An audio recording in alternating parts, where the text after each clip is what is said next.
Hello दोस्तों, स्वागत है हमारा यूट्यूब चैनल एक्सेल कूल में। और आप कैसे हैं? उम्मीद करता हूं कि आप अच्छे होंगे। तो आज मैं आपको बताने वाला हूं कि जो एसी में हमारा गैस जो रिफ़िल होता है उसके बारे में कि उसका क्या क्या टेम्परेचर होते हैं। अलग अलग गैस का अलग अलग टेम्परेचर होते हैं।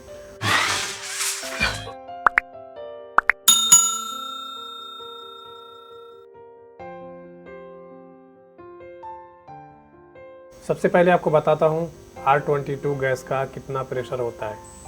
तो दोस्तों, R22 गैस का स्टैंडिंग जो प्रेशर होता है वो 150 से 155 psi, जो स्टैंडिंग प्रेशर, रुका हुआ प्रेशर जिसे हम बोलते हैं, आप 150 से 155 psi। आप जब एसी चालू करते हैं और जब कंप्रेसर स्टार्ट होता है तो रनिंग जो psi होता है गैस का, रनिंग psi कितना होता है? 65 से 70 या 75, लास्ट 75 तक जाता है। उससे ज़्यादा डालेंगे तो फिर कंप्रेसर आपका हीट होने लगेगा। तो 65 से 70 psi होना चाहिए आपका सेक्शन प्रेशर, जो हम उसको सेक्शन प्रेशर बोलते हैं, जो आपका रनिंग psi भी बोल सकते हैं। डिस्चार्ज प्रेशर कितना होता है R22 का? डिस्चार्ज प्रेशर दोस्तों कितना होता है? डिस्चार्ज प्रेशर हमारा जो होता है वो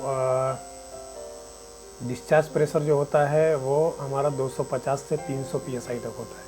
250 से 300 psi तक हमारा डिस्चार्ज प्रेशर होता है। अब आइए चलते हैं दूसरे गैस के बारे में, जो हमारा नेक्स्ट गैस है R410। R410 पहले जो है R22 आते थे। R410 उतना नहीं आता था, बहुत कम आते थे। जो इन्वर्टर एसी निकलते थे उसमें ही आते थे। पहले R22, ज़्यादातर एसीओं में R22, जो पुराने एसी आप देखेंगे वो R22 ही आएगा। अभी भी आप R22, अगर आप नया एसी लेने जाते हो तो आपको अगर R22 चाहिए तो आपको बोलना पड़ेगा वहाँ पे कि R22 गैस वाला हमको चाहिए, तो वो देंगे। नहीं तो R32 या R410 ज़्यादातर हर एसी में आ रहा है। अभी इन्वर्टर एसी में, सादा एसी में, हर एसी में R410 आता ही है। तो गैस का नाम है R410A, जो कि हमारा स्टैंडिंग प्रेशर, जो रुका हुआ प्रेशर होता है वो 225 से 230 psi, जो स्टैंडिंग प्रेशर होता है। R22 में कितना था? 150 से 155 psi। और R410A में कितना है? 225 230 psi, और 225 से 230 psi है। इसके मुकाबले R22 और R410 के मुकाबले में R410A का प्रेशर हाई है। तो अभी हम लोग R410 के बारे में ही ज़्यादातर यूज़ होता है। R22 अभी धीरे धीरे कम हो गया है। तो R410 का सेक्शन प्रेशर कितना होता है, मतलब हमारा बैक प्रेशर कितना होता है, रनिंग प्रेशर कितना होता है? रनिंग प्रेशर हमारा होता है 120 से 130 psi, 140 psi तक भी हो सकता है। 120 से 130 से 140 psi। उससे ज़्यादा डालेंगे तो फिर आपका कंप्रेसर हिट होने लगेगा। इसका डिस्चार्ज प्रेशर कितना होता है? तो दोस्तों, आपने देखा होगा कि जब ये हमारा एसी जो है R410 वाला, जो हमारा गैस अगर लीकेज होता है तो हम लोग उसमें प्रेशर जो है ना, उसका डिस्चार्ज प्रेशर होता है 450 से 500 psi। 450 से 500 psi होता है। तो आप देख सकते हो 450 से 500 psi होता है इसका। और डिस्चार्ज प्रेशर होता है जो हमारा कंप्रेसर के, जो हमारा कंडेंसर में जो डिस्चार्ज करता है, जो कंप्रेसर से फर्स्ट टाइम डिस्चार्ज करता है कंडेंसर में, तो हमारा कितना psi होता है? 450 से 500 psi होता है। तो दोस्तों, आप जैसा देख सकते हैं कि अगर हमारा R22 में अगर गैस लीक होता है तो हम लोग उसमें प्रेशर डालते हैं, लीकेज टेस्ट करने के लिए नाइट्रोजन डालते हैं 250 से 300 या 350, ज़्यादा से ज़्यादा 350 डाल देते हैं। क्योंकि 350 में हमारा जो R22 का टेम्परेचर है, जो हमारा R22 का जो डिस्चार्ज प्रेशर है, जो वो डिस्चार्ज प्रेशर है वो हमारा 250 से 300 psi। तो हम 350 psi अगर नाइट्रोजन फिल करते हैं तो हमको लीकेज मालूम पड़ जाएगा, किधर लीकेज है किधर नहीं है। हम उसको फाइंड आउट करके हम उसको दोबारा गैस चार्जिंग कर सकते हैं। लेकिन दोस्तों, अगर आप 410 में अगर आपका गैस लीकेज हो गया है तो आप सोचिए कि 300 से 350 प्रेशर पे लीकेज टेस्ट कर लें। तो लीकेज टेस्ट तो आप कर सकते हैं, अगर थोड़ा बड़ा लीकेज है तो मिल जाएगा। लेकिन अगर जो बारीकी लीक है, जो आपको 200 जो बारीकी लीक है, जो धीरे धीरे गैस को कम हो जाता है, जो बहुत बारीकी माइनरी लीक होता है, उसको आप 350 में नहीं ढूंढ पाएंगे। तो आपको कितना डालना है? जो गैस का लोड है वो कंडेंसर के ऊपर कितना है, हमारे सिस्टम के ऊपर कितना है? 450 से 500 psi। तो हमको जाहिर सी बात है, अगर नाइट्रोजन फिल करना है तो कितना फिल करना है? 450 psi, 450 से 500 psi फिल करना है, ताकि हमारा जो उतना लोड लेता है तो हमारा कहीं पे बारीकी लीक है क्या। अगर माइनर लीक भी है तो उसको वो फाइंड आउट आप कर सकते हैं 450 से 500 PSI डाल करके। तो दोस्तों 410 का डिस्चार्ज प्रेशर होता है 450 से 500 PSI। सेकंड गैस में आते हैं, थर्ड गैस में आते हैं रेफ्रिजरेंट 134A। दोस्तों ये रेफ्रिजरेंट 134A जो होता है ये हमारा एसी में बहुत कम यूज़ होते हैं, बहुत बोले तो ना के बराबर होते हैं। आप किसी के भी घर में आप जाएंगे एसी चेक करने के लिए, कोई भी AC, window AC, split AC या कोई भी एसी ले लेंगे तो आपको 134 का एसी का कोई भी एसी में गैस आपको नहीं मिलेगा।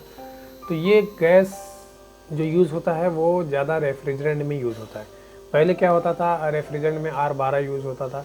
R12 जो है धीरे धीरे बंद हो गया, तो अभी उसके जगह पे 134 ही यूज़ होता है। हर गैस, हर रेफ्रिजरेटर में, ज़्यादातर रेफ्रिजरेटर में 134 ही यूज़ होता है।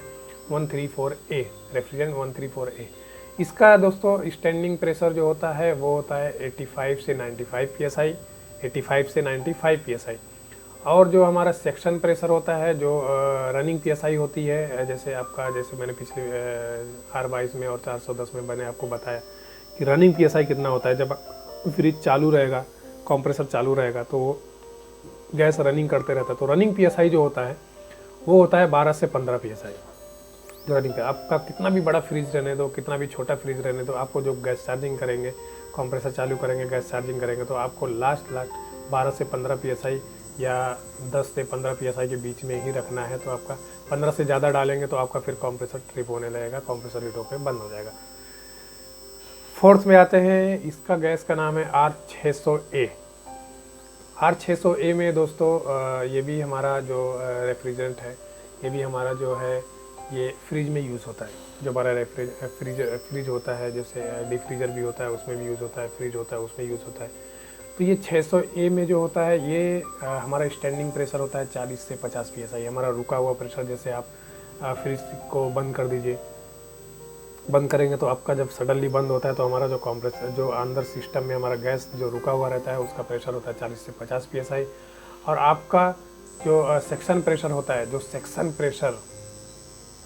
प्रेशर जो हमारा होता है, जो आप कभी भी फ्रिज में अगर 610A आप कभी भी फ्रिज में R600 गैस चार्जिंग कर रहे हैं तो उसका सेक्शन प्रेशर होता है 12 से 15, उसका सेक्शन प्रेशर होता है 0 से -1 PSI, 0 से -1 PSI। बहुत सारे लोग ऐसे भी टेक्नीशियन हैं जो कि 134 का गैस चार्जिंग करते हैं, कहीं पे अगर 600A का अगर गैस चार्जिंग मिल गया तो उसको भी 12 से 15 PSI करेंगे, तो उसको भी 12-15 PSI करेंगे तो कंप्रेसर उड़ जाएगा, वो बचेगा ही नहीं।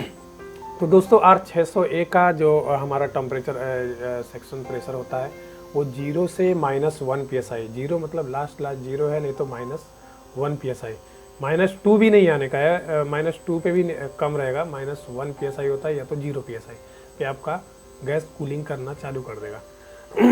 दोस्तों नेक्स्ट गैस पे आते हैं R32। अभी आप देखेंगे डाइकिन एसी में और बहुत सारे एसी में जो R32 गैस यूज़ होते हैं, ज़्यादातर तो डाइकिन एसी में R32 ही आता है, 410 बहुत कम आता है, उसमें R32 ही गैस आता है। R32 का भी लगभग प्रेशर जो R410 का होता है लगभग उतना ही होता है, थोड़ा आगे पीछे होता है। तो R32 का हम प्रेशर की बात करें तो 240 से 245 PSI स्टैंडिंग प्रेशर होता है। और आपका जो R410 का मैंने बताया था, जैसा कि मैंने पीछे बताया कि 225 से 230 PSI होता है 410 का। R32 में क्या होता है 240 से 245 PSI होता है, मतलब R410 से भी हाई प्रेशर का ये गैस होता है, जो कि हमारा स्टैंडिंग जो सेक्शन प्रेशर होता है, जो हमारा सेक्शन प्रेशर होता है वो होता है 110 से 115 PSI। जो सेक्शन प्रेशर होता है 110 से 115 PSI जो हमारा रुका हुआ गैस होता है। नेक्स्ट गैस आ जाता है R290। R290 दोस्तों ये गैस हमारा ज़्यादातर यूज़ गोदरेज की एसी में करते हैं। गोदरेज की एसी आप कहीं कहीं पे देखते होंगे, बहुत सारे में R22 भी रहता है, बहुत सारे में ये रहता है, लेकिन आप R290 आपको कोई भी एसी में नहीं मिलेगा, आपको सिर्फ मिलेगा तो मिलेगा गोदरेज की एसी में। गोदरेज की एसी में R290 का गैस जो होता है, R290 रेफ्रिजरेंट 290 गैस 125 से 130 PSI स्टैंडिंग प्रेशर होता है। स्टैंडिंग प्रेशर मतलब हमारा रुका हुआ प्रेशर होता है 125 से 130 psi। और हमारा सेक्शन प्रेशर होता है 65 से 70 psi। सेक्शन प्रेशर कितना होता है? 65 से 70 psi। ये आप गैस अगर लेने जाएंगे आप मार्केट में, अगर आप एसी का काम करते हैं, आप मार्केट में गैस लेने जाएंगे तो आपको ये गैस आप बाटला लेके जाते हैं R22, R410, R32 आप भरा के लेके चले आते हैं गैस बाटले में, लेकिन आपको ये गैस आपको भर के नहीं मिलेगा, आपके बाटले में नहीं देते हैं, क्योंकि इसका कैन आता है, गोदरेज उस पर लिखा भी रहता है कैन पे। तो गोदरेज की ही एसी में ये 290 यूज़ होता है, जिसका स्टैंडिंग प्रेशर होता है 125 से 130 वो 125 से 130 psi स्टैंडिंग प्रेशर होता है। सेक्शन प्रेशर होता है 65 से 70 psi, जो कि हमारा R22 के बराबर में ही होता है। डिस्चार्ज प्रेशर इसका होता है 275 से 300 psi। डिस्चार्ज प्रेशर कितना होता है? 275 से 300 psi, जो कि हमारा डिस्चार्ज R22 का डिस्चार्ज प्रेशर 250 से 300 psi होता है। तो वैसे ही 290 का भी 275 से 300 psi होता है। आइए दूसरा गैस देखते हैं। दूसरा गैस है R407। R407 जो गैस होता है वो हमारे R22 के जगह पे भी डालते हैं। R22 का प्रेशर जो होता है R407 जो गैस होता है वो 180 से 185 psi से स्टैंडिंग प्रेशर होता है, और उसका सेक्शन प्रेशर होता है 75 से 80 psi, और उसका डिस्चार्ज प्रेशर होता है 275 से 300 psi। जो हमारा रुका हुआ प्रेशर होता है वो होता है 180 से 185 psi, 180 से 185 psi, और हमारा सेक्शन प्रेशर जो होता है वो होता है 75 से 80 psi। और जो हमारा डिस्चार्ज प्रेशर होता है, जब आप रनिंग करते हैं, एसी स्टार्ट करते हैं, तो जब कंप्रेसर से जो टेम्परेचर के साथ निकलता है उसका प्रेशर कितना रहता है? उसका प्रेशर रहता है 275 से 300 psi। दोस्तों दूसरा गैस है R404। R404 ये जो है हमारे इंडिया में तो बहुत कम यूज़ होते हैं, हमारे मतलब मैंने आज तक कहीं नहीं देखा R404 यूज़, बाहर कंट्री में हो सकता है यूज़ होते हो। सेकंड गैस है R417। R417 भी गैस है, ये भी हमारे इंडिया में बहुत कम यूज़ होते हैं, ना के बराबर यूज़ होते हैं। तो मेन जो हमारा गैस का जो यूज़ होता है वो R22 है, R410 है, और रेफ्रिजरेंट के लिए ये दोनों एसी के लिए होता है, और रेफ्रिजरेंट के लिए R134 ये फ्रिज के लिए होता है, फ्रिज के लिए डिफ्रीज़र के लिए होता है, और R600A ये भी फ्रिज और डिफ्रीज़र के लिए होता है। R32 ये एसी के लिए होता है, और R290 ये भी एसी के लिए होता है, और R407 ये पैकेज एसी वगैरह में ज़्यादा ये आते थे पहले। तो दोस्तों ये हमारा जो था, ये हमारा एसी का पूरा गैस का standing pressure, section pressure, discharge pressure, ये सब प्रेशर था जो मैंने आपको बताया है। और दोस्तों अगर वीडियो अच्छा लगा हो तो हमारे वीडियो को लाइक कर दें, सब्सक्राइब कर दें, शेयर कर दें, और बेल आइकन को दबा दें ताकि लेटेस्ट वीडियो आप तक पहुंचते रहे। और अगर आपको कुछ भी एसी से रिलेटेड कुछ जानकारी चाहिए तो आप नीचे कमेंट करें, हम वीडियो ज़रूर भेजेंगे। मेरा चैनल देखने के लिए बहुत बहुत शुक्रिया। Thank you so much.